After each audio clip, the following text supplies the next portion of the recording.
ঘড়ির কাঁটায় যখন সকাল 8:30 বাজে তখন থেকেই আপনাদেরকে সঙ্গে নিয়ে আজকের ভিডিওটা শুরু করলাম। আর আজকে এই যে পাতাগুলো বেটে রস বের করে বাচ্চাদেরকে খাওয়াবো, মানে ছেলে আর মেয়েকে। আর বন্ধুরা, সত্যি কথা বলতে কি, আমার ছেলের জ্বর কিন্তু একদমই কেটে গেছে, আর আসেনি জ্বর একবারও। আর আর আমার ছেলে মেয়ে আমাকে কি বলছে জানেন? হাতুড়িয়া ডাক্তার, যা ইচ্ছে খাইয়ে দিচ্ছে, আর যেটা বলছে সেটা শুনতে হচ্ছে। তো আমি ছেলেকে বললাম, তোর এগুলো খেয়ে কি কোনো অসুবিধে হচ্ছে না কোনো খারাপ লাগছে? খেয়ে তো নিচ্ছিস বেশ। তখন বলছে না না ভালো লাগছে, খেয়ে নিব আমি। তো শুনে কিন্তু আমার হাসি পেলো জানেন। তো নমস্কার বন্ধুরা, আশা করি যে যেখান থেকে আমার ভিডিওটা দেখছেন আশা করি সবাই ভালো আছেন, সুস্থ আছেন। আমিও ভালো আছি। আমি সুস্মিতার নতুন আবার একটা ভিডিওতে আপনাদেরকে স্বাগত জানিয়ে কিন্তু ভিডিওটা শুরু করে দিয়েছি। আর এই যে দেখুন, বেটে নিয়েছি আর রসটাও বের করে নিচ্ছি। আর কালারটা দেখুন, মানে এই কালার দেখলেই মনে হবে যেন খেয়ে নিই। যদিও বা একটু টেস্ট খারাপ লাগে, কিন্তু এ খেলে যে কতটা উপকার যে খায় সে জানে। তো এখনও কিন্তু গ্রামের দিকে এইসব ট্রিটমেন্ট কিন্তু বন্ধুরা চলতেই থাকে। শহরের মানুষ এসব জিনিস দেখেও না, চেনেও না। আর অনেকেই তো আমাকে কালকের ভিডিওতে কমেন্ট করেছেন যে অনেকেই জোড়া পাতা কি জানেনই না। তাই ভেবেছি একদিন আপনাদের সঙ্গে কিন্তু এই গাছটা শেয়ার করব, মানে গাছটাই দেখাবো আপনাদেরকে। তাহলে হয়তো অনেকে চিনতে পারবেন। আর এই জোড়া পাতা আর পেঁপে পাতার রস খেলে নাকি করোনার জার্মও দূর হয়ে যায়। তো সেই জন্য সবাই, যখন ছেলেটার জ্বর হচ্ছে বারবার, তো সবাই বলল যে আমাকে ওই রসটা বার করে খাওয়া। তো সেই জন্য খাওয়ালাম। তবে দেখছি যে খাওয়ানোর পরে, মানে দুবেলা খাইয়েছি, ওতেই কিন্তু জ্বর আর আসেনি। আর তাছাড়া কাশিটাও কিন্তু অনেকটাই ভালো হয়ে গেছে। তো বন্ধুরা, এখন এত গরম পড়েছে এই বৃষ্টি হওয়ার পরে না, তো গরমটা কিন্তু সহ্য করা যাচ্ছে না। তাই জন্য কিন্তু সকাল সকাল উঠে আগে আমি বাসি কাজকর্ম সমস্ত শেষ করে স্নান করে আগে পুজোটা করে নিই। আর এই যে আজকে 8:30 থেকে ভিডিওটা শুরু করেছি, আমার কিন্তু তার মধ্যে সমস্ত কাজ পুজো কমপ্লিট হয়ে গেছে। তা না হলে কিন্তু অনেকটা লেট হয়ে যায়, আর ছাদে আমার প্রচণ্ড গরম হয়। তো আমার গত ভিডিওতে যারা কমেন্ট করেছেন তারা হলেন মেলোডি অফ ব্রততী, ঋতুপর্ণা নাগ, শম্পা দেবনাথ, জীবনের ওঠাপড়া, মিঠুর simple lifestyle, daily routine with Shikha, Soma Bose, Tanima daily life, Fahima shorts, housewife Jhuma, Monir সংসার, গৌতম দাস, মনিকা ঘোষাল, সাবানা ব্লগস। আপনাদের প্রত্যেককে জানাই অসংখ্য অসংখ্য ধন্যবাদ আর অনেক ভালোবাসা। এইভাবে আমার পাশে থাকবেন আর এইভাবে আমার সাথে থাকবেন। তো এদিকে দেখুন, আমার চাও রেডি হয়ে গেছে আর মেয়েকে টিফিনও দিয়ে চলে এসেছি। আর এদিকে আমি খাবো কিন্তু বাটার ব্রেড, আজকে আবার করছি। আর আজকে চিনি আর একটু গোলমরিচ দিয়ে কিন্তু করব। আর চিনি গোলমরিচ দিয়ে কিন্তু বাটার দিয়ে সেঁকে পাউরুটি চায়ের সঙ্গে খেতে কিন্তু দারুণ লাগে। আসলে কি জানেন তো, বয়সের সঙ্গে সঙ্গে খাওয়াটাও চেঞ্জ করতে হয়। আগে প্রচুর খেতাম, কিন্তু এখন অ্যাসিডের ভয়ে কিন্তু খাই না। এখন সকালে চা পাউরুটি যদি খাওয়া হয় তাহলে অনেক সময় কিন্তু অ্যাসিড হয়ে যায়। তো যেহেতু আমার কাছে পাউডার আছে, তো আমি খেয়ে নিই। অ্যাসিডের ওষুধ তো খাই না, বা গ্যাসের ওষুধ এমনি খাই না। আমার কাছে যে পাউডারটা আছে, যেটা আমি বানাই, তো সেটা খেয়ে নিলে কিন্তু আধ ঘন্টার মধ্যে সব কিছু ভালো হয়ে যায়। তো অসুবিধে হয় না। তাই কিন্তু এখন মাঝে মাঝে করে কিন্তু অবশ্যই খেয়ে নিই। তো যেহেতু ব্রেড ছিল বাড়িতে, আর যে কটা আছে সবাইকে দিলে কিন্তু কুলোবে না, তো সেই জন্য ভাবলাম আমিই করে খেয়ে নিই। আর যে চা করে নিয়ে এসেছি, কর্তামশাই খাটে বসে মোবাইল দেখছে আর আমি কিন্তু সোফায় বসে আছি। তো সেই জন্য ভাবলাম সোফায় বসেই খেয়ে নিই।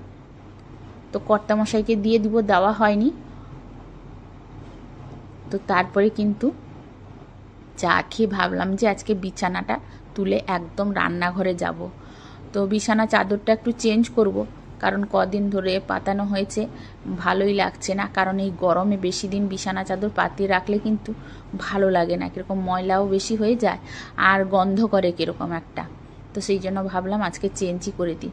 তো চেঞ্জ করব, বিছানা চাদর আর বালিশের আরগুলো বার করলাম। তো তারপরে ভাবলাম যে তোষকটা আজকে রোদেই দিই, কারণ ওকে বলে বলে আর হয়নি, বা ও ব্যস্ত থাকে, সকালে উঠেই কিন্তু চলে যায় দোকানে, তো সেই জন্য আর বলি না।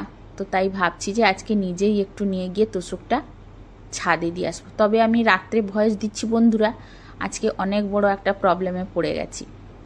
আসলে তোষকটা আমি তো রোদে দিয়ে এসেছিলাম, তো বিকেলে একটু শুয়ে পড়েছিলাম, মানে কোনো দিন ঘুমাইনি। আজকে কিন্তু একটু মোবাইল দেখতে দেখতে, ভিডিও দেখতে দেখতে ঘুমিয়ে এসে গেছে, বুঝতেই পারিনি। আর যেহেতু ঘরের ভিতরে ঘুমিয়েছিলাম, তো বৃষ্টিটা সেই সময় কিন্তু এসেছে। আর বেশি পড়েনি, টিপ টিপ করে কয়েক ফোঁটা ফেলেছে, আর তাতেই কিন্তু একটু একটু করে তোষকটা ভিজে গেছে। তো সেই জন্য কিন্তু তোষকটা আর তুলে আনা হয়নি, ছাদেই আছে, মানে ওই রেলিংয়ে ফেলে রেখেছি। তো যাই হোক, কালকে আবার তাকে কষ্ট করে রোদে ফেলতে হবে, তারপরে তুলব। আর ছাদেই ভালো করে পিটে দিতে হবে, দিলে কিন্তু একটু ফুলে যাবে আর ধুলো ময়লাও অনেকটা বেরিয়ে যাবে। তো যাই হোক না কেন, এইভাবে আজকে সকালে কিন্তু আমার বেডরুমটা ক্লিন করে নিলাম। আর মেয়ে কিন্তু তার রুমটা ডিপ ক্লিন করে কিন্তু আজকে বেড কভার চেঞ্জ করে ভালো করে পরিষ্কার করে গুছিয়ে নিয়েছে। তো সেখানেও কিন্তু আমাকে আর হাত দিতে হলো না, একটু হালকা হয়ে গেল। তো তারপরে কিন্তু সোজা চলে এলাম রান্নাঘরে। আর রান্নাঘরে আসা মানে কিন্তু তাড়াহুড়ো করে রান্না করি, জানেন তো। আসলে এত গরম হয় আমার রান্নাঘরটা, না কি আর বলবো। মানে রান্না করি যখন মনে হয় যেন মাথা টাথা ঘুরিয়ে কোথায় পড়ে যাব। আর এতটা শরীরটা ক্লান্ত লাগে, আর ঘাম তো বলার কথা নেই। তো যাই হোক, রান্না করব চলে এসেছি। তো আজকে কি কি রান্না করব সেটাই আপনাদের সঙ্গে অবশ্যই শেয়ার করব।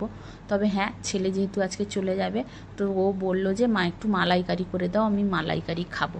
আমার ছেলে আবার মালাইকারি খেলে একটু জুস দরকার হয়। তো যেহেতু বাড়ির প্রত্যেকেরই জুস দরকার হয়, তাহলে আমি মালাইকারি করলে জুসটা কোথা থেকে পাবো বলুন। তো যাই হোক, কি করি দেখা যাক। তো বাজার সরকার তো বাজারে করছেন, মালাইকারি হবে বলে বলেছিলাম যে চিংড়ি মাছ নিয়ে আসবে। তো চিংড়ি মাছ ফোন করেছিলাম, বললো হ্যাঁ চিংড়ি মাছ পেয়েছি। তো তাই জন্য কিন্তু আমি মালাইকারি সব কিছু প্রিপারেশান শুরু করে দিয়েছি। আর তার সঙ্গে কি কি তরকারি করব সেটাও আপনাদের সঙ্গে শেয়ার করব। আবার অনেক সময় মালাইকারি করলে ছেলে বলে একটু আলু দাও। তো আজকে জিজ্ঞেস করলাম, আলু কেটেও ফেলেছিলাম, তবে শেষে বলল যে না আজকে আলু দেবে না, আমি আলু খাবো না, এমনি প্লেন করো। তো সেই জন্য ভাবলাম যে প্লেনই করব। আর এদিকে কিন্তু কর্তামশাই নিয়ে এসছেন তাল শাঁস। তো সেই তাল শাঁস ছাড়াতে কিন্তু অনেকটা সময় লেগে যায়, জানেন তো। আর যেহেতু ছেলেটা এসেছে, তো ও খাবে বলে কাটলাম, মানে ছাড়িয়ে ফেললাম বসে। কিন্তু ও খেলোই না, সবাই খেলো, ও খেলো না। আসলে ছেলেটা বাইরে থাকে, তো কি খায় না খায় সেটা তো আর দূরে বসে দেখতে পাই না। তো তাই জন্য বাড়িতে এলে মনে করি যে এটা করে দিই, ওটা করে দিই। তো সেই চেষ্টা কিন্তু থাকে, আর মা হয়ে সবটা তো আর পারা যায় না। তো যাই হোক, এদিকে আমার তাল শাঁসটা ছাড়াতে ছাড়াতে ওইদিকে কিন্তু আমার মাছের ডিমের টকটাও রেডি হয়ে গেছে। ওটা কিন্তু আমচুর দিয়ে করেছি। আর তারপরে সোজা বসিয়ে দিয়েছি কিন্তু চিংড়ি মাছটা ভাজতে। আর চিংড়ি মাছ না ভাজলে কিন্তু আমি কখনো কাঁচা চিংড়ি মাছ দিয়ে মালাইকারি করি না, কারণ আমাকে গন্ধ করে একটা, ভালোই লাগে না। তো সেই জন্য কিন্তু হালকা নুন আর হলুদ দিয়ে কিন্তু তেলে একটু ভেজে নিই, তা না হলে মোটেই করতে পারি না তরকারি। আর অনেক সময় সেদ্ধ করে নিই, যদি চিংড়ি মাছটা টাটকা খুব থাকে তাহলে হালকা একটু সেদ্ধ করে নিই। আর যদি দেখি একটু গন্ধ করছে, তাহলে কিন্তু, গন্ধ বলতে অনেক মাছের একটু আষ্টে গন্ধ হয়, অনেক মাছের আবার গন্ধ হয় না। তো সেই হিসেবে আমি কিন্তু করি। তো একটা জিনিস দেখবেন আপনারা, যারা হয়তো মাছ ধুচ্ছে, মানে ধুতে খুব একটা ভালোবাসে না বা মাছ খেতে খুব একটা ভালোবাসে না, তাদের কিন্তু অনেক সময় হুট করে নাকের মধ্যে একটা গ্যাস ঢুকে যায়। তো তারপরে কিন্তু সেই জিনিসটা আর খেতেই ইচ্ছে করে না। তো আমারও সেই হয় অনেক সময়। তো সেই জন্য আমি কিন্তু জিনিসটা দেখেই রান্নার ব্যবস্থাটা সেইভাবেই করি। আর চিংড়ি মাছের মালাইকারি তো সবাই জানেন, কি আর বলবো নতুন করে। পেঁয়াজ বাটা, রসুন বাটা দিয়েছি, তার সঙ্গে আদা বাটা, জিরে বাটা, লঙ্কা বাটা সব কিছু দিয়েছি, গরম মশলাও আছে। তো এই দিয়ে কিন্তু আমারও সেই একই প্রসেসে চিংড়ি মাছের মালাইকারি করেছি। তবে খেতে কিন্তু বেশ ভালো হয়েছিল।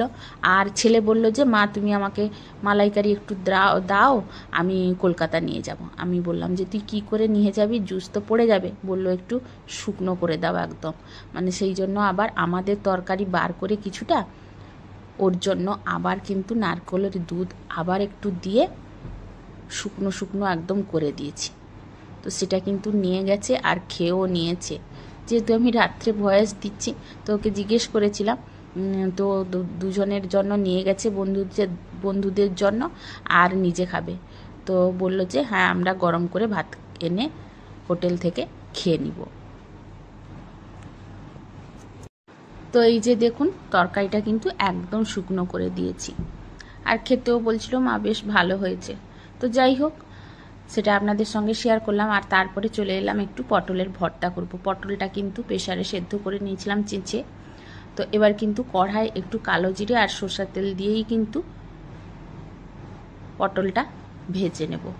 ভাজা বলতে ওই বাটা পটলটাকে ভাজবো, আর খেতেও কিন্তু বেশ ভালোই লাগে। আমি কিন্তু আর কোনো কিছুই দিই না। অনেকে রসুন দেয়, অনেকে অনেক কিছু দেয়, তো আমি কিন্তু হলুদও দিই না, জাস্ট লবণ আর হ্যাঁ কাঁচা লঙ্কা দিয়েছি, কাঁচা লঙ্কা একটু কেটে দিয়েছি। এই দিয়েই কিন্তু আমি পটলের ভর্তাটা করেছি। তো এই যে দেখুন আজকের তরকারিগুলো আপনাদের সঙ্গে শেয়ার করলাম। এই যে মাছের ডিমের টক করেছি, আর করেছি চিংড়ি মাছের মালাইকারি, আর একটু উচ্ছে ভাতে দিয়েছি, আর দিয়েছি পটলের ভর্তা। তো এখন এই গরমে না ভাতে ভাতে খেতে কিন্তু ভালো লাগে। ভাতে ভাতে বলতে ওই ভাতে পটল, আলু, উচ্ছে এইগুলো দিয়ে কিন্তু খেতে দারুণ লাগে। আর তারপরে বাসি যা কাজ ছিল সমস্ত কমপ্লিট করে নিয়েছি। তো আজকের ভিডিওটা তাহলে বন্ধুরা এ পর্যন্তই। চলে আসবো কালকে নতুন আবার।